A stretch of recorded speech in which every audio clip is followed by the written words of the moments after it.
فلا أقسم بمواقع النجوم وإنه لقسم لو تعلمون عظيم إنه لقرآن كريم في كتاب مكنون لا يمسه إلا المطهرون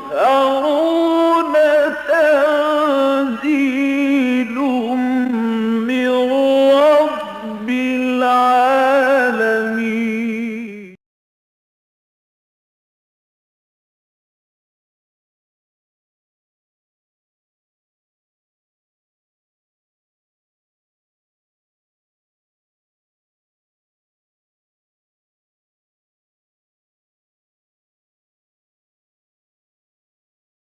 أعوذ بالله من الشيطان الرجيم. بسم الله الرحمن الرحيم. يا أيها الناس أنتم الفقراء إلى الله والله هو الغني الحميد. إن يشأ يذهبكم ويأت بخلق جديد وما ذلك على الله بعزيز. ولا تزر وازرة وزر أخرى وإن تدع مثقلة إلى حملها لا يحمل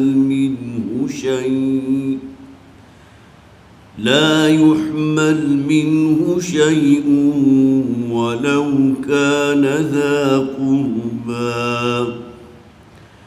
إنما تنذر الذين يخشون ربهم بالغيب وأقاموا الصلاة. ومن تزكى فإنما يتزكى لنفسه وإلى الله المصير. وما يستوي الأعمى والبصير ولا الظلمات ولا النور ولا الظل ولا الحرور. وما يستوي الأحياء ولا الأموات. إن الله يسمع من يشاء وما أنت بمسمع من في القبور. إن أنت إلا نذير. إنا أرسلناك بالحق بشيرا ونذيرا وإن من أمة إلا خلا فيها نذير. وإن يكذبوك فقد كذب الذين من قبلهم جاءتهم رسلهم بالبينات وبالزبر وبالكتاب المنير. ثم أخذت الذين كفروا فكيف كان نكير. صدق الله العظيم. رب اشرح لي صدري ويسر لي أمري واحلل عقدة من لساني يفقهوا قولي. اللهم الہمنا رشدنا واعذنا من شرور انفسنا آمین یا رب العالمین۔ حضرات، سورہ فاطر کا دوسرا رکوع ہم نے پچھلی مرتبہ مکمل کیا تھا۔ جو مضامین اس میں خاص طور پر بڑی اہمیت کے حامل تھے، یہ ہمارا ایمان ہے قرآن حکیم کا، تو نہ صرف یہ کہ ہر آیت بلکہ ہر لفظ بہت عظیم ہے۔ یہ اللہ کا کلام ہے اور اس کی عظمت کا کوئی آپ الفاظ میں احاطہ نہیں کر سکتے۔ اس سورہ مبارکہ میں پہلے اور دوسرے رکوع میں 3 آیات وہ تھی کہ جن کا آغاز یا ایھا الناس کے الفاظ سے ہوا۔ مدنی صورتوں کے اندر آپ کو کنٹراسٹ ملے گا۔ سورہ حجرات اس کی بہترین مثال ہے، 2 رکوعوں پر مشتمل ہے، کل 18 آیات ہیں، اور پہلے رکوع میں 12 آیات ہیں۔ ان میں سے 5 آیات وہ ہے کہ جو یا ایھا الذین آمنوا کے الفاظ سے شروع ہوئی، اس لیے کہ اب امت مسلمہ برپا ہو چکی ہے، ایک امت وجود میں آ چکی ہے، لہذا مدنی صورتوں کے اندر یہ انداز آپ کو جو ملے گا تو یا ایھا الذین آمنوا کے الفاظ سے۔ اب ایک ریاست اسلام موجود ہے اور یہاں اس کا ہر فرد مخاطب ہے یا ایھا الذین آمنوا کے الفاظ میں۔ لیکن مکی صورتوں میں آپ کو کوئی ایک صورت بھی نہیں ملے گی کہ جہاں کہیں یا ایھا الذین آمنوا کے الفاظ آپ جو ہے وہ نوٹ کر سکیں۔ یہاں اگر آپ خاص طور پر دیکھیں گے بھی تو یا ایھا الناس کے الفاظ ہیں، اے لوگو، اے بنی نوع انسان۔ یہاں مشرکین بھی مخاطب ہیں جو مکہ کے رہنے والے تھے، یہود و نصارہ بھی مخاطب ہیں، اور پھر یہ کہ اور بھی اگر کچھ اللہ کا کسی درجے میں بھی کوئی تصور اپنے ہاں رکھتے ہیں تو تمام لوگ اس احاطے کے اندر محیط ہو گئے یا ایھا الناس۔ تو 3 آیات ہم نے پڑھی یا ایھا الناس کے الفاظ سے اسی سورہ مبارکہ کے پہلے رکوع میں۔ تیسری آیت یا ایھا الناس اذکروا نعمت اللہ علیکم، یہ بھی گویا کہ ایک عمومی طور پر جھنجھوڑا جا رہا ہے۔ نوع انسانی کا ہر فرد ذرا اس بات پر غور کرے کہ کون ہے، هل من خالق غیر اللہ یرزقکم من السماء والارض، کیا اللہ کے سوا کوئی معبود ہے کہ جو تمہیں زمین و آسمان سے تمہارے لیے رزق کو فراہم کر رہا ہے، آسمان سے بارش نازل فرما رہا ہے، اس زمین کی تمام نعمتیں تمہارے لیے اللہ نے لکھ دی، تو تمہارے معبودوں میں سے کوئی ہے کہ جس کے بارے میں تم اس کا دعویٰ کر سکو کہ یہ چیزیں وہ پرووائڈ کر رہا ہے؟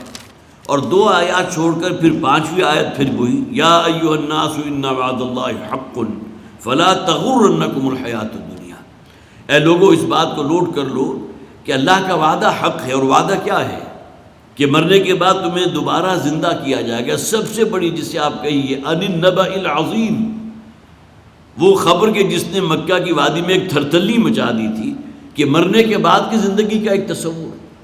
مشرکین عرب میں ایسے لوگ موجود تھے جو کسی درجے میں زعم اور خیال کے درجے میں اس بات کو مانتے تھے، تسلیم کرتے تھے کہ مرنے کے بعد زندگی ہوگی اور یہ فرشتے اللہ کی بیٹیاں ہیں، ہماری شفاعت کریں گی، لیکن اکثریت انہی لوگوں پر مشتمل تھی جو یہ کہتے تھے کہ مرنے کے بعد جب ہماری مٹی جو ہے ہڈیاں بھی گل سڑ چکی ہوں گی، ہم جزوے خاک بن چکے ہوں گے، ہمیں دوبارہ کیسے زندہ کیا جائے گا؟ تو عما یتساءلون عن النبأ العظیم، یہ جو چہمے گوئیاں ہو رہی ہیں، ایک دوسرے سے سوال ہو رہا ہے وہ بڑی خبر کے بارے میں۔ وہاں بڑی خبر سے مراد کیا ہے؟ مرنے کے بعد جی اٹھنا، گویا کہ اتنا بڑا ایونٹ ہے، انسان کا اس دنیا میں آنا شاید اتنا بڑا ایونٹ نہیں ہے، اس لیے کہ اس دنیا میں تو انسان کی آمد میں تقریباً 15-20 ہزار برس لگے۔ حضرت آدم علیہ السلام فرض کیجئے آج سے 20 ہزار برس پہلے کی شخصیت ہے، اس وقت سے لے کر اب 20 ہزار برس گزرنے کے بعد یا 15 ہزار برس گزرنے کے بعد ہم موجود ہیں، لیکن اس وقت تو وہاں آنے واحد میں تمام انسان موجود ہوں گے۔ تو یہ اتنا بڑا جو ایونٹ ہونے والا ہے عن النبأ العظیم، یہ بہت بڑی خبر ہے جو محمد دے رہے ہیں صلی اللہ علیہ وسلم کہ وہ دن آئے گا جب کہ تمہیں جمع کیا جائے گا۔ یا ایھا الناس ان وعد اللہ حق، آیت نمبر 5 میں پھر وہی الفاظ یا ایھا الناس، اور پھر اب جو ہم رکوع شروع کر رہے ہیں تیسرا رکوع، یہاں بھی فرمایا گیا یا ایھا الناس انتم الفقراء الی اللہ، اے لوگو تم فقیر ہو اللہ کے نزدیک۔ اب یہاں خاص طور پر رب اور بندے کے درمیان جو نسبت و تناسب ہے اسے ہم نے اپنے ذہن میں رکھنا چاہیے۔ ہم مخلوق ہیں، اللہ خالق ہے۔ اللہ صرف ہمارا خالق نہیں ہے بلکہ اس پوری کائنات کا پیدا کرنے والا ہے۔ اسی نے سورج پیدا کیا جو ہماری زمین سے 13 لاکھ گنا بڑا ہے، اور اس میں اللہ تعالیٰ نے توانائی، انرجی، حدت، وہ چیزیں پوٹینشلی اس کے اندر رکھ دی ہیں کہ اربوں سال گزرنے کے باوجود اس کی آنچ میں اور اس کی ہیٹ اور اس کی تمادت اس میں کوئی کمی واقع نہیں ہو رہی. ورنہ جہاں کہیں بھی آپ اگر آگ روشن کریں گے تو کچھ عرصے کے بعد آپ دیکھیں گے آگ کے اندر دھیما پن پیدا ہو جائے گا اور بالآخر بجھ جائے گی. سورج کے بارے میں اب کہا جا رہا ہے کہ اتنے لاکھ سال کے بعد شاید اس کی جو ہے وہ تمادت اتنی موجود نہ رہے، لیکن بہرحال یہ تو حقیقت ہے نا کہ لاکھوں سال سے اللہ تعالیٰ نے وہ ایک بہت بڑا جو کرہ پیدا کیا، جو آگ پیدا کر رہا ہے، اور اس میں جو ہے وہ نیوکلیر بلاسٹ ہو رہے ہیں، بڑے بڑے ایٹمی طوفان آتے ہیں جس کی توانائی اور انرجی ہم تک پہنچتی ہے تو ہماری زمین سے جو ہے وہ غلہ بھی اگتا ہے، آبی بخارات بھی اٹھتے ہیں، بارشیں بھی برستی ہیں. یہ تمام نظام جو ہے اللہ تعالیٰ نے پیدا کر فرمایا. تو اس حوالے سے خالق اور مخلوق، جس طرح رب اور بندہ، اس کے درمیان زمین و آسمان کا فرق ہے، نوعیت کا فرق ہے. العبد عبد وان ترقى، بندہ بندہ ہی رہے گا خواہ وہ کتنا ہی ترقی کر لے. شب معراج، جیسا کہ والد محترم عام طور پر یہ کنٹراسٹ سامنے رکھا کرتے تھے کہ شب معراج نبی اکرم صلی اللہ علیہ وسلم سدرۃ المنتہا تک پہنچ گئے لیکن بندے رہے. اور حدیث کے الفاظ ہیں کہ اللہ تعالیٰ یہ رب کائنات جو ہے ہر رات کے آخری پہر میں نزول فرماتا ہے اور سمائے دنیا تک تشریف لے آتا ہے. تو بندہ بندہ ہے خواہ وہ 7ویں آسمان کے سدرۃ المنتہا تک پہنچ جائے، اور رب جو ہے وہ رب ہے خواہ وہ کتنا ہی نزول اجلال فرما لے. قرآن تو یہ بھی کہتا ہے نا وَهُوَ مَعَكُمْ أَيْنَمَا كُنْتُمْ، تم جہاں کہیں بھی ہو تمہارا رب تمہارا اللہ وہاں موجود ہے. تو گویا کہ یہ کنٹراسٹ جو اپنے آپ ذہن میں رکھیے، انتم الفقراء الی اللہ، اے لوگو تم ہو اللہ کے محتاج، تم اللہ کے فقیر ہو. فقر کسے کہتے ہیں؟ جسے کوئی ضرورت کو احتیاج ہو، اور غنی وہ ہے کہ جس کو کوئی احتیاج نہیں ہے، جو کسی کا محتاج نہیں ہے. اللہ تعالیٰ کی ذات الغنی ہے، جبکہ ہم بندے مخلوق جو ہے ہم فقیر ہیں. یا ایھا الناس انتم الفقراء الی اللہ، اے لوگو تم ہو اصل میں محتاج ہو اللہ کے. واللہ هو الغنی الحمید، اور اللہ نہ صرف یہ کہ غنی ہے، اسے کسی کی احتیاج نہیں ہے، بلکہ اس کی تعریف از خود ہو رہی ہے، اسے تمہاری تعریف کی حاجت نہیں ہے. یہ نہ سمجھنا کہ تم تعریف نہیں کرو گے کہ اللہ کی بادشاہی، اللہ کے اختیارات کے اندر کوئی کمی واقع ہو جائے گی، بلکہ کہ اللہ تعالیٰ ستودہ صفات ہے جو عام طور پر ترجمہ کیا جاتا ہے. ستودہ صفات وہ ذات کے جس کی تعریف خود ہو رہی ہو، جس کی صفات خود ہی بیان ہو رہی ہو. اور ہمیں یہ معلوم ہے کہ اس کائنات کی کوئی شے ایسی نہیں جو اللہ کی تسبیح اور اللہ کی مناجات، اللہ کی حمد بیان نہ کر رہی ہو. سورہ بنی اسرائیل کی وہ آیت میں نے بارہا آپ کے سامنے حوالے کے طور پر رکھی ہے، وَإِن مِّن شَيْءٍ إِلَّا يُسَبِّحُ بِحَمْدِهِ وَلَٰكِن لَّا تَفْقَهُونَ تَسْبِيحَهُ. اس ساتوں آسمان اور اس زمین میں، اس آیت سے پہلے کی جو آیت ہے وہاں ساتوں آسمان اور زمین کا ذکر ہے، ان کے مابین کوئی شے ایسی نہیں جو اللہ کی تسبیح نہ کر رہی ہو، لیکن تم اس تسبیح کا تفقع نہیں کر سکتے، اس کو سمجھ نہیں سکتے. اللہ تعالیٰ نے تمہارے کان میں وہ صلاحیت نہیں رکھی کہ تم اس کو سمجھ سکو، اس کا تفقع حاصل کر سکو. تو اللہ تعالیٰ کی ذات ہے الغنی اور الحمید، اسے کسی کی احتیاج بھی نہیں ہے، اور پھر یہ کہ اس کی صفات، اس کی حمد، اس کی صلاح از خود ہو رہی ہے. یہاں خاص طور پر نوٹ کیجئے یہودیوں کے بارے میں قرآن حکیم میں موجود ہے، غالباً سورہ انعام کے اندر وہ الفاظ ہیں کہ لقد سمع اللہ قول الذین، اللہ تعالیٰ نے ان لوگوں کی بات سن لی ہے جنہوں نے یہ کہا ان اللہ فقیر ونحن اغنیاء. اب یہاں دیکھیے بندوں کے اندر بغاوت اور سرکشی اس درجے جو ہے وہ بڑھ جاتی ہے کہ وہ اللہ کو کہتا ہے کہ اللہ فقیر ہے، وَنَحْنُ أَغْنِيَاء، اور ہم غنی ہیں. وہ کس بنیاد پر کہتے تھے؟ اس لیے کہ قرآن حکیم میں جب وہ آیات نازل ہوئی من ذا الذی یقرض اللہ قرضا حسنا، کون ہے جو اللہ کو قرض حسن دے؟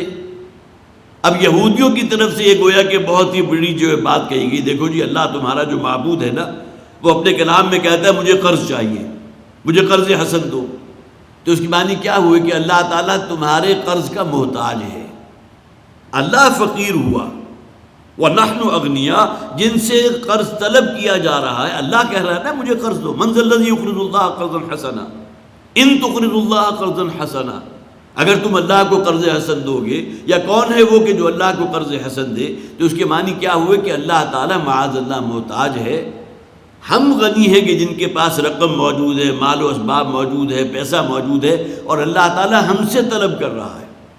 تو لقد سمع اللہ قول الذین قالوا ان اللہ فقیر ونحن اغنیاء، اللہ تعالیٰ نے ان لوگوں کی بات سن لی ہے، وہ خوب جانتا ہے ان لوگوں کی باتوں کو جو اس درجے بڑی جسارت کر رہے ہیں کہ انہوں نے کہا کہ اللہ تعالیٰ ان اللہ فقیر، اللہ فقیر ہے ونحن اغنیاء، اور ہم غنی ہیں، جبکہ یہاں فرمایا گیا یا ایھا الناس انتم الفقراء الی اللہ، اے لوگو تم ہو اللہ کے محتاج، تم ہو فقیر اللہ کے نزدیک، واللہ هو الغنی الحمید، اس زمین میں جو کچھ بھی ہماری احتیاجیں ہیں اس کو کس نے پورا کیا؟ ہمارے رب نے، اللہ نے، تو ہم محتاج ہیں اللہ کے، ہمارا تو ہر سانس محتاج ہے اللہ کے حکم کا، جیسا کہ حضور نے فرمایا اپنی ایک حدیث میں کہ ہر نوالہ جو بنی آدم کے گلے میں نیچے اترتا ہے اللہ کے اذن کا طالب ہوتا ہے، اے پروردگار میں اس شخص کے حق میں غذا کا کام کروں یا زہر بن کر اتروں۔ ابھی احادیث ہمارے سامنے موجود ہوں تو معلوم ہوا کہ اس سے اس نتیجے تک پہنچنا چندہ مشکل نہیں ہے کہ ہم سراپا محتاج ہیں اللہ کے، اللہ کا حکم ہے تو ہم سانس لے رہے ہیں، اللہ کا حکم ہے تو ہمارا دل دھڑک رہا ہے، جب اللہ کا حکم ہوگا دل دھڑکنا بھول جائے گا، ختم ہو جائے گا، یہ سانس کی ڈوری کٹ جائے گی۔ تو ان اللہ هو الغنی، اللہ تعالیٰ غنی ہے، وانتم الفقراء، اور تم فقراء ہو، واللہ هو الغنی الحمید، اللہ الغنی ہے اور الحمید ہے۔ ان یشاء یذہبکم ویأتی بخلق جدید، انسان کے اندر یہ خناس پیدا ہو جاتا ہے نا، فرعونیت جب انسان میں پیدا ہوتی ہے تو اپنے آپ کو خدا سے بھی بڑھا دیتا ہے، انا ربکم الاعلی۔ تو ان یشاء یذہبکم، اللہ تعالیٰ اگر چاہے تو تم سب کو لے جائے، یہاں مراد کون ہے؟ یا ایھا الناس، پہلی آیت میں آ گیا نا، اور لوگوں کی اکثریت کافروں اور مشرکوں اور اسی طرح اللہ کے بارے میں عجیب عجیب قسم کے تصورات رکھنے والوں پر مشتمل ہے، تو فرمایا اللہ چاہے تو تم سب کو یہاں غارت کر دے، تم سب کو یہاں سے دفع کرے، تم سب کو لے جائے، وَيَأْتِ بِخَلْقٍ جَدِيدٍ، اور کسی نئی مخلوق کو لے آئے۔ اللہ تو قادر ہے، اس اللہ نے تمہیں پیدا کیا، یہ اللہ کی حکمت تھی کہ انی جاعل فی الارض خلیفہ، انسان کا امتحان مطلوب تھا نا کہ حضرت آدم علیہ السلام کو خلیفہ بنایا، اور یہی حضرت آدم کی نسل ہے کہ جو آگے چلتے ہوئے اس ذمہ داری کے گویا کہ وہ بوجھ ہے، انا عرضنا الامانۃ علی السماوات والارض والجبال فابین ان یحملنها، ہم نے تو وہ بار خلافت اور بار امانت جو ہے پہاڑوں پر بھی پیش کیا اور زمین پر بھی پیش کیا، سب نے انکار کر دیا، وحملها الانسان، ہاں اس بار گراں کو اٹھایا عزم اور ارادے کے ساتھ تو انسان نے اٹھایا۔ تو یہ بات ہمیں جو ہے اپنے ذہن میں رکھنی چاہیے، فرمایا ولا تزر وازرۃ وما ذلک علی اللہ ان یشاء یذہبکم ویأتی بخلق جدید، اللہ چاہے تو تم سب کو فنا کر دے، تم سب کو لے جائے اور تمہاری جگہ نئی مخلوق لے آئے۔ قرآن میں ایک اور جگہ یہ بھی کہا گیا پھر اللہ تعالیٰ جو نئی مخلوق لے کر آئے گا وہ پھر اللہ کی فرمانبرداری بھی اختیار کریں گے، اس لیے کہ بہرحال ہدایت دینا یا نہ دینا یہ اللہ کے اختیار میں ہے بالآخر، لیکن اللہ تعالیٰ دیکھتا ضرور ہے کہ کون شخص ہے جو ہدایت کا طالب ہے، جس کے اندر کوئی پیاس موجود ہوگی ہدایت کی، جو حق پر آگے بڑھنا چاہے گا، جو متلاشی حق ہوگا۔ قرآن حکیم بھی تو اپنے آپ کو کہتا ہے نا ھدی للمتقین، یہ ہدایت ان لوگوں کے لیے بنے گا کہ جن کے اندر کوئی تقویٰ کی کوئی رمق موجود ہو، جو تقویٰ کے رستے پر آگے چلنا چاہتے ہو۔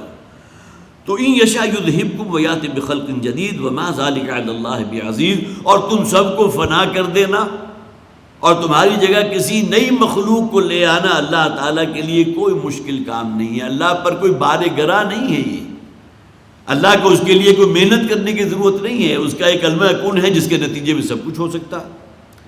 یہ پوری کائنات کی اگر بساط تلپٹ ہو سکتی ہے، یوم نطوی السماء کطی السجل للکتب، جس طرح تم کتابوں کے تومار جو ہے ان کو لپیٹتے ہو، اللہ تعالیٰ زمین و آسمان کی بساط کو لپیٹ دے گا۔ تو اللہ کے لیے وہ کلمہ کن جو ہے اور اس کے نتیجے میں جو وہ چاہے وہ ہو جائے، فعال لما یرید، جس شے کا وہ ارادہ کر لیتا ہے وہ ہو کر رہتی ہے، پھر کوئی طاقت اس کے درمیان جو ہے مزاحم نہیں ہو سکتی۔ وما ذلک علی اللہ بعزیز، اور یہ کام اللہ کے لیے کوئی چندہ مشکل نہیں ہے۔ ولا تزر وازرۃ وزر اخری، اور کوئی بوجھ اٹھانے والا کسی دوسرے کو بوجھ کو نہیں اٹھائے گا۔ وزر کا لفظ آتا ہے عربی زبان میں بوجھ کے لیے، اور عام طور پر قرآن حکیم میں جو لفظ استعمال ہوا ہے گناہوں کا بوجھ، انسان کے جو برے اعمال ہیں وہ اصل میں اپنی جان پر خود ظلم ڈھا رہا ہے، اور یہ وہ بوجھ ہے کہ جو اسے اٹھانا ہوگا۔ اسی کو ہم تعبیر کرتے ہیں کہ ایک ترازو ہے جس میں ایک گناہوں کا پلڑا ہے، ایک جو ہے وہ پلڑا نیکیوں کا ہے، وہ پلڑا جو گناہوں والا ہے وہ ہے جو وزر کہلاتا ہے، جو بوجھ ہے۔ اسی طرح اوزار ان توقوں کو بھی کہتے ہیں، ان بیڑیوں کو بھی کہتے ہیں جو انسان اپنے اوپر لاد لیتا ہے، خاص طور پر وہ بدعات کے جس کا دین سے کوئی تعلق نہ ہو، اور انسان اس کو دین سمجھ کر اپنے اوپر لازم کر لے تو قرآن حکیم تو اسے کہتا ہے نا یہ وزر اور اسلال ہیں، یہ اصل میں بیڑیاں ہیں اور وہ طوق ہیں کہ جو انہوں نے اپنے گلوں کے اندر ڈالے ہوئے ہیں۔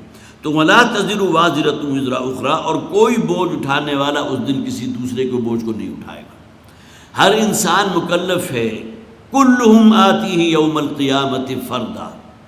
اس آیت کو اگر ہم جو ہے اپنے سامنے کندہ کر لیں کہ ہمیں اپنی جواب دہی کرنی ہے، اس کی سب سے بڑی مثال کیا ہو سکتی ہے؟ حضرت نوح علیہ السلام کا اپنا صلبی بیٹا ان کی نگاہوں کے سامنے غرق کر دیا گیا۔ حضرت نوح علیہ السلام نے کچھ التجا کی بھی ہے، اے پروردگار تیرا وعدہ تھا کہ وہ میرے اہل میں جو تیرے اہل ہوں گے ان کو تو نجات دے دے گا، تو ان ابنی من اہلی وان وعدک الحق، میرا بیٹا بھی تو میرے اہل میں سے تھا نا اور تیرا وعدہ حق ہے۔ لیکن اس کے بعد اللہ تعالیٰ کی طرف سے ذرا ایک سخت انداز اختیار کیا گیا اور اس میں فرمایا گیا وَإِنَّهُ لَيْسَ مِنْ أَهْلِكَ إِنَّهُ عَمَلٌ غَيْرُ صَالِحٍ، وہ کہنے کو تو تمہارا صلبی بیٹا تھا لیکن تمہارے اہل میں سے نہیں تھا۔ اہل میں سے تو وہی شمار ہوگا جو اللہ اور اللہ کے رسول کی فرما برداری اختیار کرے گا، یا یہ کہ جو دعوت رسول پیش کر رہے ہیں اس کو قبول کر کے لبیک کہے گا، آگے بڑھے گا، وہ اہل میں سے ہوگا۔ تو وَلَا تَزِرُ وَازِرَةٌ وِزْرَ أُخْرَىٰ، اس دن کوئی بوجھ اٹھانے والا کسی دوسرے کے بوجھ کو نہیں اٹھائے گا۔ وَإِن تَدْعُ مُثْقَلَةٌ إِلَىٰ حِمْلِهَا، اور اگر کوئی پکارے گا مثقلہ، وہ شخص کے جو بڑا بوجھل ہوا ہوا اپنے گناہوں کی وجہ سے، سیاہ کاریوں کی وجہ سے، اپنے سیاہ کرتوتوں کی وجہ سے، حرام خوری اور حرام کاری کی وجہ سے، جس کے گناہوں کا بوجھ بہت بڑھ گیا، اور وہ اگر پکارے گا کسی شخص کو مدد کے لیے إِلَىٰ حِمْلِهَا، کہ وہ کچھ اس کے لوڈ کو شیئر کر لے، اس کے اس بوجھ کو بانٹ لے، اس میں سے کوئی اس کو جو ہے ریلیف مل سکے، اس کے بوجھ میں سے کوئی کمی کر سکے، لا يحمل منہ شیء، کوئی شے ایسی نہیں ہوگی کہ جس میں کوئی کمی کی جا سکے اور یہ اس کے بوجھ کو اٹھا سکے۔ یہ گویا کہ کیٹیگوریکل ڈینائل ہے ایک بات کا کہ اگر انسان کے ذہن میں یہ تصورات ہیں، جیسے کہ سورہ عنکبوت کا خاص طور پر میں نے یہاں حوالہ نوٹ کیا ہوا تھا، اس کے پہلے رکوع کے اندر وہ آیت موجود ہے، وَقَالَ الَّذِينَ كَفَرُوا لِلَّذِينَ آمَنُوا اتَّبِعُوا سَبِيلَنَا وَلْنَحْمِلْ خَطَايَاكُمْ، وہی الفاظ یہاں موجود ہیں، حمل اٹھانا کسی کے بوجھ کو، کسی کے گناہ کو۔ تو کہتے ہیں وہ لوگ کہ جو کافر ہیں ان لوگوں سے جو اہل ایمان ہیں، وَقَالَ الَّذِينَ كَفَرُوا لِلَّذِينَ آمَنُوا اتَّبِعُوا سَبِيلَنَا، تم آؤ ہمارے رستے کی طرف جو ہمارا آبائی دین، جو بڑا مقدس دین تھا، ہم تمہیں اسی کی دعوت دے رہے ہیں، واپس آ جاؤ اس کی طرف۔ اتبعوا سبیلنا ولنحمل خطایاکم، اور تمہاری خطاؤں کا بوجھ قیامت کے دن ہم اٹھا لیں گے۔ اب گویا کہ یہاں وہ نفی آ گئی، ولا تزر وازرۃ وزر اخری، اور سورہ عنکبوت میں تو آگے مزید واضح کیا گیا اس بات کو، ولنحمل خطایاکم وما هم بحاملین من خطایاہم من شیء، وہ ان کی خطاؤں میں سے کوئی ایک رتی برابر بوجھ بھی نہیں اٹھا سکتے۔ جس شخص کا جو نامہ اعمال ہے، جو اس کی کرتوت ہے، جو اس کی کمائی ہے، اس کی لازماً پاداش کو پہنچ کر رہے گا۔ اور پھر یہ کہ یہ لوگ کہ جو لوگوں کو بہکانے والے ہیں، آ جاؤ اپنے آبائی دین کی طرف، ہم تمہارے بوجھ کو اٹھا لیں گے، تمہارے اس گناہ کا جو ہے اس کا بوال ہم اپنی جان پر لیتے ہیں۔ تو آگے فرمایا گیا اب یہ وہ لوگ ہیں کہ جن کو دوہرا عذاب ہوگا، ایک خود بھی حق کو قبول کرنے سے رکے رہے، اور پھر یہ کہ دوسرے لوگوں کو زیادہ حق سے منحرف کرنے کی کوشش کرتے رہے، اپنے آبائی دین کی طرف واپس دیتے رہے۔ تو وہاں سورہ عنکبوت کے اندر تو گویا کہ وہ نوجوان جو حضور پر ایمان لے آئے تھے، وہ بڑے سعید اور بہت سارے نوجوان تھے، حضرت مصعب ہیں، اسی طرح اور بہت سی مثالیں، حضرت یاسر ہیں رضی اللہ، حضرت عمار ہیں، اور اسی طرح اور بہت سے نوجوان ہیں جو حضور پر ایمان لے آئے تھے۔ ان کے بزرگوں نے نصیحت کیا کرتے تھے کہ اپنے آبائی دین میں واپس پلٹ آؤ، اگر تم اسے کوئی گناہ کا کام سمجھتے ہو تو وہ ہم تمہیں گارنٹی دیتے ہیں کہ قیامت کے دن تمہارے اس گناہ کا بوجھ ہم سے اسٹیمپ پیپر پر لکھوا دو، ہم سے انگوٹھے لگوا لو، ہم وہ بوجھ کو اٹھا لیں گے۔ وما هم بحاملین من خطایاہم من شیء، اور وہ قیامت کے دن کسی کے بوجھ کو شیئر نہیں کر سکیں گے، خواہ وہ رتی کے ہم وزن کیوں نہ ہو۔ وہی فرمایا وَإِن تَدْعُ مُثْقَلَةٌ إِلَىٰ حِمْلِهَا لَا يُحْمَلْ مِنْهُ شَيْءٌ، اور اگر وہ شخص جو بہت بوجھل ہو گیا اپنے گناہوں کی وجہ سے، وہ اگر کوئی کسی کو پکارے گا اپنے گناہوں کا کچھ وزن اٹھوانے کے لیے، اسے ہیلپ آؤٹ کرنے کے لیے، لا يُحْمَلْ مِنْهُ شَيْءٌ، تو ان میں سے ذرہ برابر کوئی شے اس میں سے کمی نہیں کر سکے گا۔ وَلَوْ كَانَ ذَا قُرْبَىٰ، خواہ یہ شخص اس کا قریب ترین کا رشتہ دار ہی کیوں نہ ہو۔ باپ اور بیٹے سے بڑھ کر تو کوئی رشتہ نہیں ہو سکتا، شوہر اور بیوی سے بڑھ کر کیا محبت ہوگی، ماں اور بیٹے، ماں اور بیٹی، اولاد، ان کی محبتیں کتنی ہوتی ہیں، لیکن قرآن حکیم کا مطالعہ کر لیجئے، یہی ہوں گے کہ جو کھڑے ہوں گے اور کہیں گے کہ ہمارے باپ کو بھی، ہماری بیوی کو بھی، ہمارے بیٹے، ہماری بیٹیاں، تمام اعزاء و اقارب کو جہنم میں جھونکو، صرف ہمیں نجات دو، ہمیں بلاؤ۔ سورہ معارج کی آیت خاص طور پر میں نکالی تھی، اس لیے کہ بارہا اس کا حوالہ آیا، میں چاہ رہا ہوں ذرا اس کو کم سے کم ایک دفعہ پڑھ لیجئے۔ وَلَا يَسْأَلُ حَمِيمٌ حَمِيمًا، آیت نمبر 10 سے لے کر آیت نمبر 15 تک، یہ 6 آیات ہیں۔ اس دن کوئی انتہائی گرم جوش دوست بھی کسی اپنے دوست کو نہیں پوچھے گا۔ يُبَصَّرُونَهُمْ، وہ ایک دوسرے کو خوب دیکھ رہے ہوں گے، پہچان رہے ہوں گے، یہ میرا باپ جا رہا ہے، یہ میری ماں ہے، یہ میرا بھائی ہے، یہ میرا بہت ہی جگری یار ہے، دوست ہے۔ یبصرونہم، سب دکھا دیے جائیں گے ان کی۔ یود المجرم لو یفتدی من عذاب یومئذ ببنیہ، اور یہ تمام مجرم جو ہے اس دن چاہیں گے کہ فدیے میں لے کر، کن کو لے کر اگلی آیات میں اس کی تفصیل بیان کی جا رہی ہے کہ فدیے میں دے دے ان تمام لوگوں کو جن کا ذکر آگے آ رہا ہے، اور اس عذاب سے، من عذاب یومئذ ببنیہ، کسی طرح یہ جہنم کے عذاب سے اسے بچایا جا سکے۔ اب یہ کون لوگ ہیں؟ ببنیہ، سب سے پہلے اس کے اپنے بیٹے، وصاحبتہ، اس کی بیوی، واخی، اس کے اپنے بھائی، وفصیلتہ التی تؤوی، اور اس کے گھر والے، گھر بار کے جتنے بھی افراد ہیں، کتنی ہی محبت خواہ ان کو ان سے ہو یا ان کو اس سے تھی۔ ومن فی الارض جميعا ثم ينجیہ، اور زمین میں جو کچھ بھی ہے وہ فدیے میں لے لو، ان کو بھی، باپ کو بھی، ماں کو بھی، سب کو فدیے میں لے کر ثم ينجی، اور صرف مجھے بچا لیا جائے، کسی طرح اس کو بچا لیا جائے جہنم سے۔ تو اس سے بڑھ کر بات کیا ہوگی؟ سورہ عبس میں فرمایا گیا یوم یفر المرء من اخیہ وامہ وابیہ، وہاں بھی انہی رشتوں کی، وہی جو مقارب ترین رشتے ہوتے ہیں، ماں اور باپ کا رشتہ ہے، باپ اور بیٹے کا رشتہ ہے، بہن بھائی کا رشتہ ہے۔ یوم یفر المرء من اخیہ، اپنے بھائی سے بھی دوڑے گا، وصاحبتہ وبنیہ، اور اسی طرح اپنی بیوی سے بھی، اپنے بیٹوں سے بھی، اور ظاہر ہے کہ کوئی کسی کے کام نہیں آئے گا۔ یہاں فرمایا گیا کہ کوئی شخص بھی کسی دوسرے کے بوجھ میں رتی برابر کمی نہیں کر سکے گا، وَلَوْ كَانَ ذَا قُرْبَىٰ، خواہ وہ کتنا ہی قریبی رشتہ دار ہی کیوں نہ ہو۔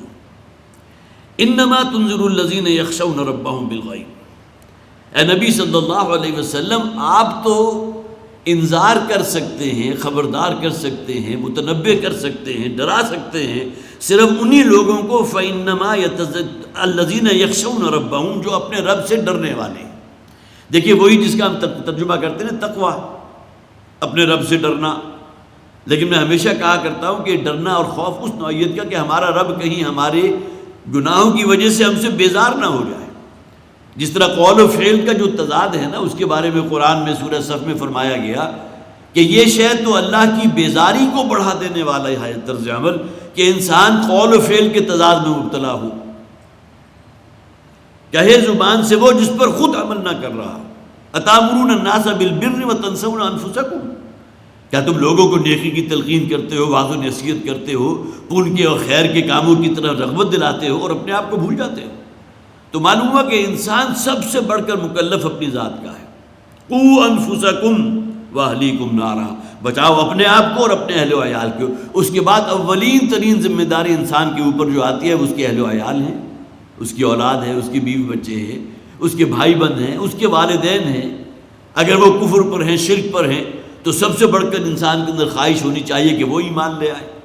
نبی اکرم صلی اللہ علیہ وسلم کے دل میں جس قدر تمنا و آرزو تھی ابو طالب کے بارے میں، جو حقیقی کی چچا ہیں حضور کے، جس طرح انہوں نے پروٹیکٹ کیا ہے اس دنیاوی جو بھی معاملات تھے، اس میں نبی اکرم صلی اللہ علیہ وسلم کو، اس لیے کہ بہرحال شیخ قبیلہ تھے، اس کے بعد سیادت ان کے پاس تھی بنو ہاشم کی، اور ان کی وجہ سے نبی اکرم صلی اللہ علیہ وسلم خود اپنے آپ کو پروٹیکٹڈ محسوس کرتے تھے۔ لیکن یہ کہ بہرحال نبی اکرم صلی اللہ علیہ وسلم کی آرزو اور تمنا اپنی جگہ، لیکن حقیقت واقعہ کیا ہے کہ اس دنیا سے گئے ہیں تو محروم ایمان ہی گئے۔ اور نبی اکرم صلی اللہ علیہ وسلم نے فرمایا تھا کہ دوزخ میں، جہنم میں سب سے کم عذاب ابو طالب کو ہوگا، اور اس کی بھی جو حضور نے نقشہ کشی کی ہے کہ انہیں آگ کی جوتیاں پہنائی جائیں گی، جس کے زیر اثر ان کے دماغ میں ان کا بھیجا اس طرح کھولے گا جس طرح ہنڈیا کھولتی ہے۔ اب یہ سب سے کم ترین عذاب ہے جو بعض روایات میں، یہ بھی ان کے لیے جو اس دنیا میں دولت ایمان سے محروم گئے۔ تو انسان خواہ کتنا ہی کیوں نہ خواہش رکھتا ہو، لیکن یہ کہ کسی کو ہدایت کے رستے پر لے آنا اس کے بس میں نہیں ہے۔ لہذا حضور کو کتنی جگہ کہا گیا وَمَا أَنْتَ عَلَيْهِمْ بِمُصَيْطِرٍ، اے نبی ہم نے آپ کو ان کے اوپر کوئی داروغہ مقرر نہیں کیا، آپ کو ان پر کوئی اختیار نہیں ہے۔ اسی طرح فرمایا انما تنذر الذین یخشون ربهم بالغیب، یقیناً آپ تو ڈر سنا سکتے ہیں، آپ تو خبردار کر سکتے ہیں انہی لوگوں کو جن کے دل میں اپنے رب کا خوف موجود ہے، وہ رب جس کو انہوں نے دیکھا نہیں۔ بہت اہم بات، وہ چیزیں جو ہمارے حواس خمسہ کی زد میں آ جائیں ان کو مان لینا، ان کو تسلیم کر لینا تو بہت آسان ہے۔ کوئی شے گرم ہے یا نہیں گرم، آپ فوراً ہاتھ لگا کر یا اس کے قریب ہاتھ لے جا کر، آپ کو بظاہر وہ گرم نظر نہیں آ رہی لیکن یہ کہ ہاتھ لے جا کر اس کی حرارت اور تمازن محسوس کر سکتے ہیں۔ یہ کسی شے کو چھو کر، کسی شے کو دیکھ کر، کسی شے کو سن کر، یہ احساسات ہیں نا جنہیں ہم حواس خمسہ کہتے ہیں۔ تو اللہ تعالیٰ کی ذات تو حواس خمسہ میں نہیں آ سکتی۔ وہ تو گویا کہ قرآن جو کہتا ہے الاول بھی ہے، الآخر بھی ہے، الظاہر بھی ہے، الباطن بھی ہے، وہ اتنا عیاں ہے، اتنا نمایاں ہے کہ اس سے بڑھ کر نمایاں کوئی شے ہے ہی نہیں، بشرطے کہ انسان کے دل کے اس کے سینے کے اندر وہ سوچنے والا دل موجود ہو۔ لہم قلوب لا یفقہون بہا، اگر انسانوں کی عظیم اکثریت اسی روش پر ہے، حیوانوں کی سی سطح پر صرف دیکھتے بھی ہیں، سنتے بھی ہیں اور سوچتے بھی ہیں، عقل سے بھی وہی کام لیتے ہیں جو حیوان لیتا ہے، اللہ کو نہیں پہچانتے، تو اس پوری کائنات کا ایک ایک ذرہ، ایک ایک پتہ گواہی دے رہا ہے اپنے رب کی، اپنے خالق اور اپنے مالک کی، اور اس کی ذات جو ہے ہر نقص سے، ہر عیب سے، ہر کوتاہی سے پاک ہے۔ وراء الورا ثم وراء الورا، ہمارے ادراک میں نہیں آ سکتی۔ الباطن اتنا مخفی ہے، اتنا چھپا ہوا ہے، اتنا پوشیدہ ہے کہ اس جیسی مخفی، پوشیدہ اور چھپی ہوئی شے بھی کوئی نہیں۔ یہ بالکل پول اپارٹ صفات ہیں جو اللہ تعالیٰ کی ہیں، الاول، الآخر، الظاہر، الباطن۔ تو اللہ تعالیٰ کی ذات کا تم کیا احاطہ کر سکو گے؟ تو الذین یخشون ربہم بالغیب، بن دیکھے اللہ کو مانا، اللہ پر ایمان رکھنا، اللہ سے ڈرتے رہنا، اللہ کی حرام کردہ چیزوں سے بچے رہنا، اس کی فرمانبرداری اختیار کرنا، یہ ہے اصل میں جو ریوارڈ ان کو ملے گا آخرت میں۔ متقین کے لیے وہ جنت ہوگی، وہ باغات ہوں گے، ابدی زندگی میں راحت ہوگی، سکون ہوگا، فروح و ریحان و جنت نعیم۔ سورہ واقعہ کی آخری آیات پڑھیں گے تو کس قدر خوبصورت الفاظ استعمال کیے قرآن حکیم نے۔ ان لوگوں کو جو اجر و ثواب ملے گا کہ جو اللہ سے غیب میں رہتے ہوئے، اللہ تعالیٰ تو غیب نہیں ہے، وہ تو ظاہر ہے، ہماری آنکھوں میں یا ہماری فیلنگ کے اندر اللہ تعالیٰ نے وہ اوصاف یا وہ صلاحیت نہیں رکھی کہ ہم اللہ کو دیکھ سکیں۔ حضرت موسیٰ علیہ السلام نے تو ایک موقع پر خواہش کا اظہار کیا تھا، ربی ارنی انظر الیک، کہ پروردگار میں تجھے دیکھنا چاہتا ہوں۔ یہ شرف ہم کلامی جو مجھے نصیب ہو رہا ہے، شرف ہم کلامی، کلیم اللہ تو حضرت موسیٰ کو کہتے ہیں نا جن سے اللہ نے کلام فرمایا، کلیم اللہ ہے۔ تو وہ واقعہ جو ہے قرآن میں موجود ہے۔ اللہ تعالیٰ نے فلما تجلی ربہ للجبل جعلہ دکا وخر موسیٰ صاعقا، اللہ تعالیٰ نے ابھی صرف اپنا جو رخ روشن ہے اس کا تو کہیں کوئی سوال ہی نہیں، انسان اس کی تاب کہاں لائے گا، ابھی صرف اپنے ایک تجلی کا پرتو ڈالا تھا پہاڑ کے اوپر، پہاڑ شک ہو گیا، پھٹ گیا اور حضرت موسیٰ علیہ السلام بے ہوش ہو گئے۔ تو اللہ تعالیٰ کو ماننا اور جاننا، اس کی فرما برداری اختیار کرنا، اس کا تقوی اختیار کرنا، اللہ کو دیکھے بغیر، بن دیکھے، وَأَقَامُوا الصَّلَاةَ، اور اسی کی گویا کہ کلائمیکس معراج ہے، نماز ہے۔ الصلاۃ معراج المؤمنین، گویا کہ بندگی، عبدیت کاملہ کا اگر کوئی مظہر عتم ہو سکتا ہے تو وہ نماز ہے۔ نماز کا بھی سب سے بڑا جز کیا ہے؟ قیام۔ اعلیٰ ترین جز اس کا سجدہ ہے، جس میں انسان اپنی پیشانی جو ہے وہ زمین پر، خاک پر رکھ دیتا ہے، گویا کہ اس نے اپنی پیشانی اپنے رب کے قدموں میں ڈال دی۔ لیکن اس میں جو طویل ترین جو رکن آپ کہہ سکتے ہیں وہ نماز کا قیام ہے۔ نبی اکرم صلی اللہ علیہ وسلم کی جو رات کی نماز ہوتی تھی، ایک ایک رکعت میں سورہ بقرہ، سورہ آل عمران، سورہ نساء، سورہ مائدہ، حضرت عبداللہ ابن عباس رضی اللہ تعالیٰ عنہ خود گواہ ہیں، وہ موجود تھے کہ حضور نے ایک رکعت میں ان چاروں صورتوں کی تلاوت کی۔ اب اس سے اندازہ لگا سکتے ہیں کہ نماز جو ہے وہ گویا کہ کلائمیکس ہے واقعتاً، اور لہذا فرمایا کہ اس ایمان کا، وہ خشیت، وہ تقوی کا مظہر عتم کیا ہوگا؟ وَأَقَامُوا الصَّلَاةَ، انہوں نے نماز کو قائم رکھا۔ گویا کہ ہر صورت پر نماز ادا کرنی ہے، اگر زندہ ہیں تو نماز پڑھنی ہے، ورنہ یہ ہے کہ اگر انسان اس معاملے میں بہت ہی، جسے آپ کے یہ کسل کے اندر مبتلا ہو جائے، پڑھ لے، کئی وقت ملا کر پڑھ لیں گے، یہ مجبوری آ گئی، فلاں چیز، نماز کا وقت گزر گیا، اب یہ وہ چیزیں ہیں جو ظاہر ہے کہ اقامت صلاۃ میں تو نہیں آتی۔ وَأَقَامُوا الصَّلَاةَ، اور انہوں نے نماز کو قائم کیا۔ وَمَن تَزَكَّىٰ فَإِنَّمَا يَتَزَكَّىٰ لِنَفْسِهِ، اور جو اپنے نفس کو پاک رکھ لیتا ہے تمام آلائشوں سے۔ یہ آلائشیں کون سی ہیں؟ روپے پیسے کی محبت سب سے بڑی آلائش، سب سے بڑا فتنہ جس میں انسان مبتلا کیا گیا حضرت آدم سے اب تک وہ مال و دولت ہے، روپیہ پیسہ، اس کی چمک دمک، چند ٹکوں کے عوض جو ہے دوسرے لوگ کو، دوسرے شخص کو قتل کر دینا۔ انسانی جان کتنی محترم، لیکن آئے دن یہ خبریں آپ اخبارات کے اندر پڑھ لیں، کوئی نشئی بیٹی تھا اور اس بیٹے نے جو ہے باپ سے کوئی پیسے طلب کیے، باپ نے دیے تو باپ کی گردن اڑا دی۔ اب اگر اس حد تک انسان جو ہے درندگی کی انتہا تک پہنچ جائے کہ رشتوں کا تقدس بھی ختم ہو جائے صرف اس لیے کہ پیسے چاہیے، روپیہ جائیداد کے تنازع کے اندر کتنے بھائیوں کو قتل کر دیا، یہی حضرت انسان ہے نا۔ تو سب سے بڑا فتنہ تو یہ مال و دولت دنیا، یہ رشتہ و پیوند اپنی جگہ، لیکن سب سے بڑھ کر کیا ہے؟ اولین شے یہ مال و دولت دنیا، یہ مال، یہ دولت، یہ جائیدادیں، یہ تمام چیزیں ہیں جو انسان کو انسان کا دشمن بنا دیتی ہیں۔ وَمَن تَزَكَّىٰ فَإِنَّمَا يَتَزَكَّىٰ لِنَفْسِهِ، تو تزکیہ جسے ہم کہتے ہیں وہ اصل میں انسان کا اپنے آپ کو ان آلائشوں سے پاک اور صاف کر لینا۔ اس کی مثال دی جاتی ہے عام طور پر، جس طرح ایک گارڈنر ہے، کوئی مالی ہے، اپنے باغ میں گیا، کچھ پودے اس نے بڑے شوق سے اگائے ہیں اور وہ چاہتا ہے یہ بڑے بڑے پھولیں اور پھل لائیں اور میں یا میرے آنے والی نسل جو ہے اس سے استفادہ کرے، اور وہ دیکھتا ہے کہ کچھ خودرو قسم کی جھاڑ جھکاڑ جو ہے ان پودوں کے ارد گرد اگ رہی ہے، جو زمین کی اس قوت نمو کو جذب کر رہی ہے۔ جب تک ان کو آپ جو ہے اکھاڑ پچھاڑ کر الگ نہیں کریں گے، جو خودرو قسم کی جھاڑ جھکاڑ ہے، تو گویا کہ زمین کی اس قوت نمو کے اندر وہ جو شیئر کر رہی ہیں تو پودے کی صحت کے اوپر فرق پڑے گا نا، اس لیے کہ غذا تو وہ جذب کر رہی ہیں، وہ چوس رہی ہیں۔ لہذا مالی اپنے ہاتھ میں کھرپا پکڑ کر وہ تمام چیزوں کو جنہیں میں آلائشیں کہہ رہا ہوں، جو نجاستیں ہیں، ان کو صاف کر دیتا ہے تاکہ وہ پودا پروان چڑھے۔ اسی طرح ہر انسان بھی تو اللہ تعالیٰ کا لگایا ہوا ایک پودا ہے نا۔ اللہ چاہتا ہے اس کے اندر صفات، کمالات اپنے عروج کو پہنچے، میرا قرب حاصل کرے، اخلاق حسنہ جو ہے اس سے مزین ہو۔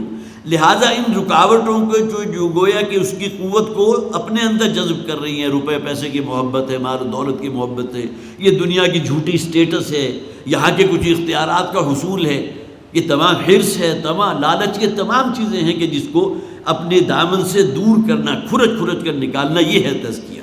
وَمَن تَزَكَّىٰ فَإِنَّمَا يَتَزَكَّىٰ لِنَفْسِهِ، جو شخص بھی اپنے آپ کو بنائے گا، سنوارے گا، ظاہری حسن نہیں بلکہ وہ باطنی تزکیہ کرے گا، ان آلائشوں سے، ان نجاستوں سے اپنے آپ کو بچائے گا، دور کرے گا، تو اپنے ہی بھلے کی۔ فَإِنَّمَا يَتَزَكَّىٰ لِنَفْسِهِ، تو یہ جو تزکیے کا عمل ہے وہ کس کے کام آنے والا ہے؟ اللہ تعالیٰ کی تو کوئی خدائی یا بادشاہت میں اضافہ نہیں کر رہا، جیسے کہ وہ الفاظ ہیں نا، اگر تمام انسان اللہ کے انتہائی عابد و زاہد بندے بن جائیں تب بھی اللہ کی بادشاہت اور حکومت میں کوئی ذرہ برابر اضافہ نہیں ہوگا۔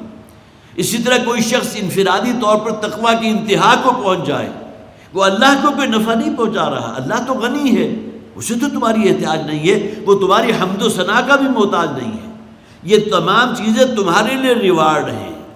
اگر تزکیہ اختیار کرتے ہو تو یہ اپنے بھلے کے لیے۔ وَمَن تَزَكَّىٰ فَإِنَّمَا يَتَزَكَّىٰ لِنَفْسِهِ، جو شخص بھی تزکیے کا عمل اختیار کرتا ہے، تزکیے پر کاربن رہتا ہے، وہ اپنے بھلے کے لیے اپنے نفس کو سنوار رہا ہے، اپنی آخرت میں درجات کو بلند کر رہا ہے۔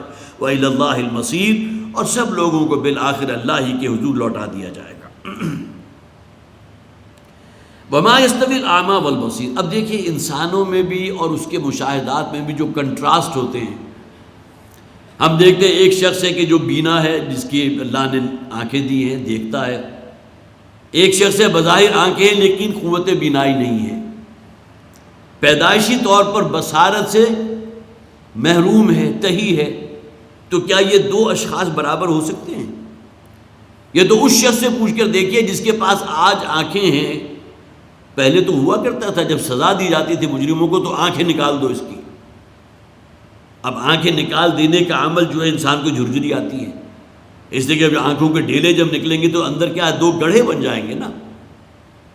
قوت بصارت سے تو وہ شخص ایسے محروم ہو گیا، اور دیکھنے میں بھی کتنا عبرتناک لگے گا۔ اس کے بعد جب ہماری سائنس نے کوئی ترقی کی تو مصنوعی آنکھ جو ہے ایجاد ہو گئی۔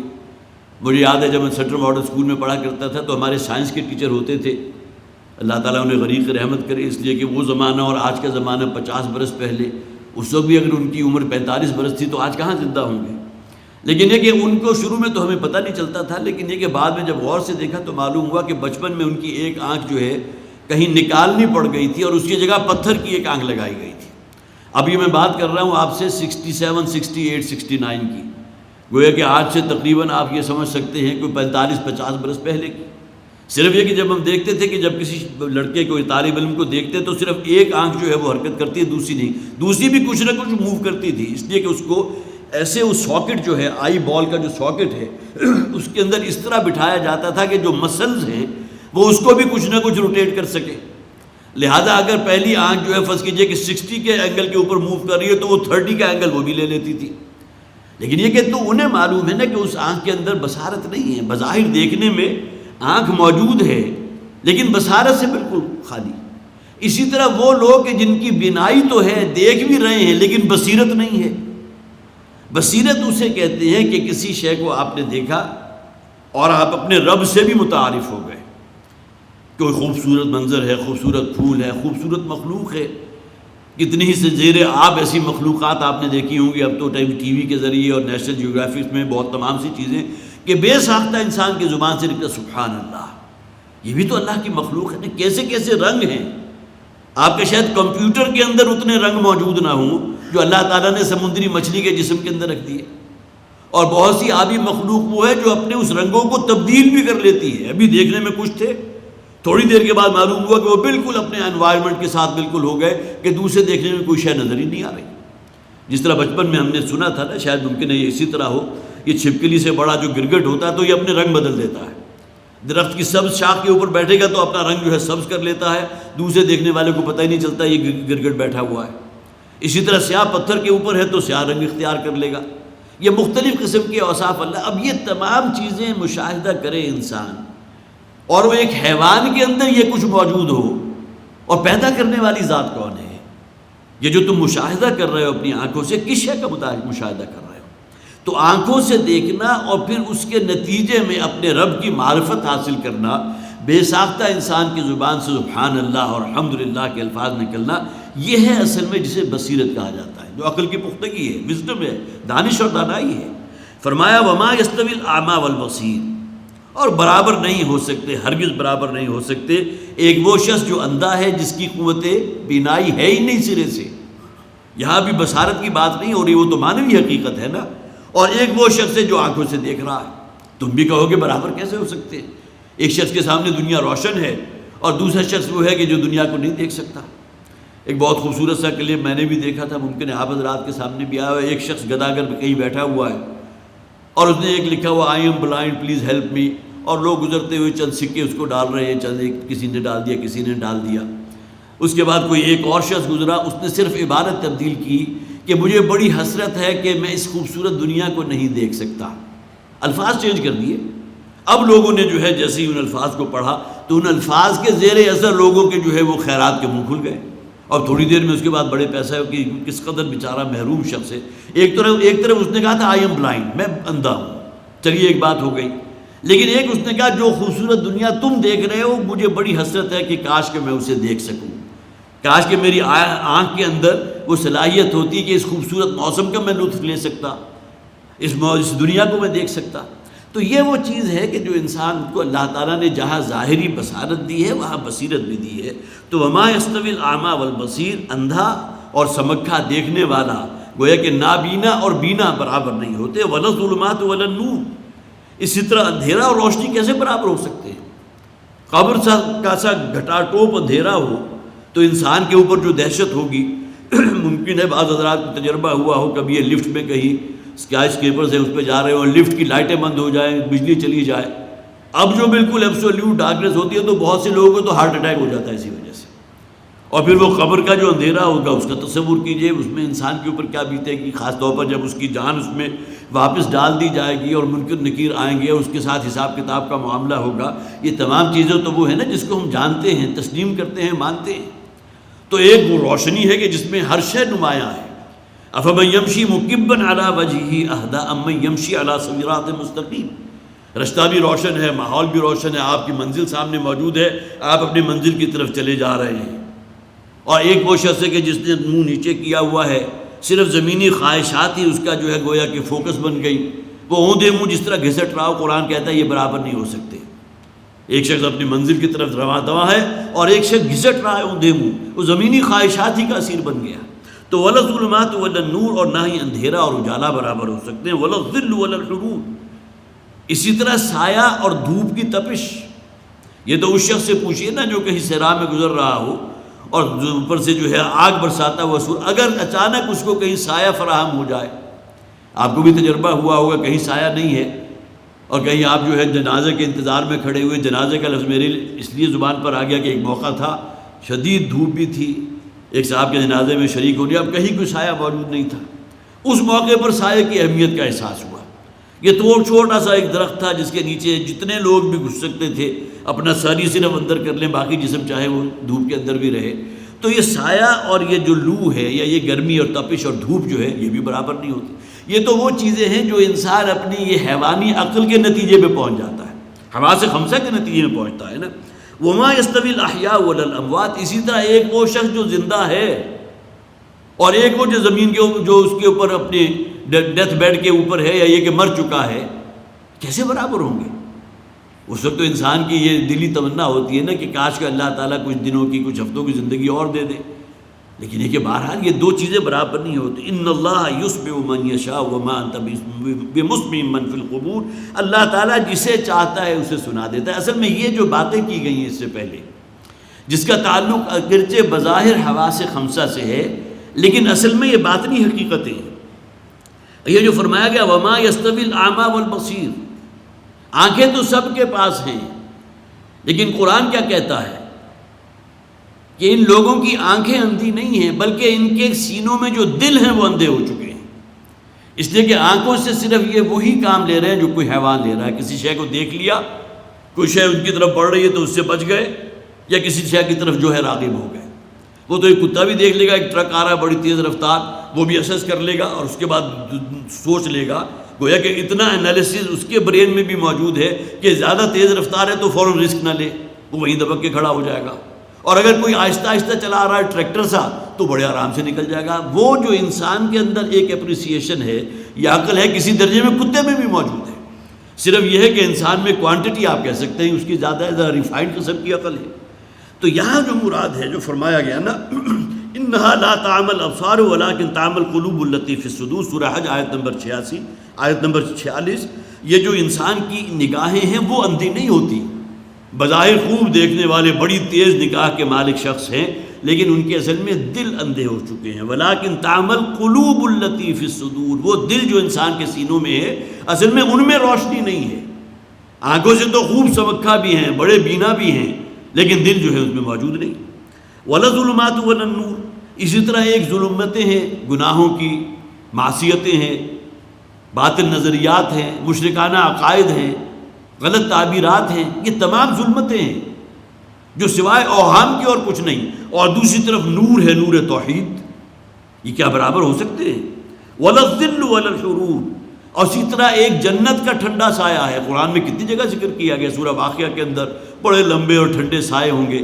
ایک طرف وہ انسان کہ جو اس جنت کے حصول کے لیے اس دنیا میں محنت کر رہا ہے، اور ایک جو وہاں کی تپش ہے جہنم، اس سے بچنے کے لیے انسان جو سعی و جہد کر رہا ہے، اپنی خواہشات نفس کو کنٹرول کر کے رکھا ہوا ہے. وما یستوی الاحیاء ولا الاموات، اور سب سے بڑھ کر یہ کہ یہ بظاہر جو تمہیں چلتے پھرتے زندہ نظر آ رہے ہیں یہ حقیقتاً زندہ نہیں ہے بلکہ یہ مردہ ہے. قرآن کئی جگہ کہہ چکا، بلکہ ایک آیت تو میں نے خاص طور پر سورہ انعام کی آیت نمبر 24 نوٹ کی تھی. اومن کان میتا فاحییناہ، بھلا وہ شخص کہ جو مردہ تھا، میتا مردہ تھا، فاحییناہ تو ہم نے اسے زندہ کر دیا. گویا کہ بظاہر انسان وہ زندہ تھا لیکن دل مردہ تھا. آگے اس کی تفسیر آ رہی ہے. ہم نے اس کے دل میں ایمان کا نور پیدا کر دیا. فاحییناہ، ہم نے اس کے دل میں ایک روشنی پیدا کر دی، زندگی پیدا کر دی. وجعلنا له نورا یمشی به فی الناس، اور پھر اس کے لیے ہم نے وہ نور اسے فراہم کر دیا کہ جسے لے کر وہ لوگوں کے اندر پھر رہا ہے. جو نور اس تک پہنچا چاہتا ہے کہ یہ نور تمام لوگوں کے دلوں تک پہنچ جائے. اب یہ وہ شخص ہے کہ جسے اللہ تعالیٰ قرار دے رہا ہے کہ اس کو ہم نے زندہ کیا. اومن کان میتا فاحییناہ، بھلا وہ شخص کہ جو پہلے مردہ تھا پھر ہم نے اس میں زندگی پیدا کی، اسے نور عطا فرمایا، نور معرفت، نور توحید، اور اس نور کی شمع کو لے کر اب وہ لوگوں کے اندر گردش کر رہا ہے.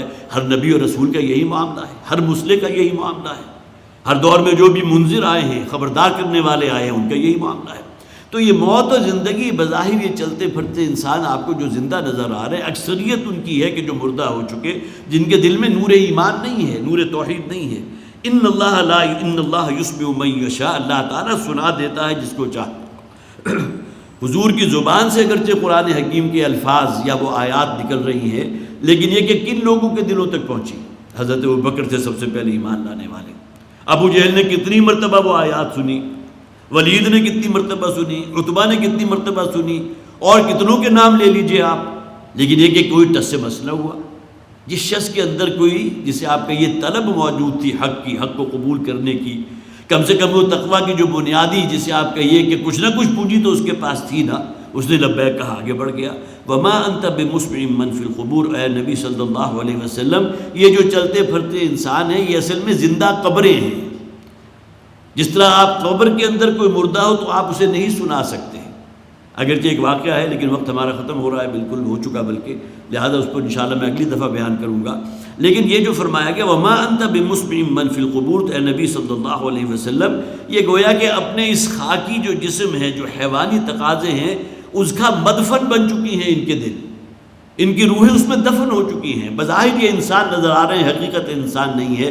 تو اے نبی صلی اللہ علیہ وسلم، آپ اپنے آپ کو کتنا ہی ہلکان کیوں نہ کریں، کتنا ہی اپنے آپ کو ان کے پیچھے ہلکان کر دیں، آپ ان کو ہدایت کے رستے پر نہیں لا سکتے۔ ان انت الا نذیر، اے نبی صلی اللہ علیہ وسلم، آپ کے ذمہ تو ڈیوٹی ہے خبردار کرنا، پہنچا دینا، جو کلام ہے اللہ کا بلا کم و کاس، کوئی ایک اس میں کمی بیشی کے بغیر لوگوں تک پہنچا دینا، اور اپنے آپ کو لگا دینا اور کھپا دینا اس دین حق کو غالب کرنے کے لیے۔ وجاء الحق وزهق الباطل ان الباطل كان زهوقا۔ یہاں یہ آیات ختم ہوئی، آیت نمبر 33 تک ہم نے مکمل کیا، اب اس رکوع کی 4 آیات باقی ہیں، انشاءاللہ اگلی اتوار کو اس کا مطالعہ ہوگا۔ اللہ تعالی ہمارے دل میں وہ حقیقی ایمان پیدا فرمائے، اور ہمیں صرف قوت بصارت ہی نہیں بلکہ قوت بصیرت جس کا یہاں ذکر ہوا اس سے نوازے۔ بارک اللہ لی ولکم فی القرآن العظیم ونفعنی وإیاکم بالآیات والذکر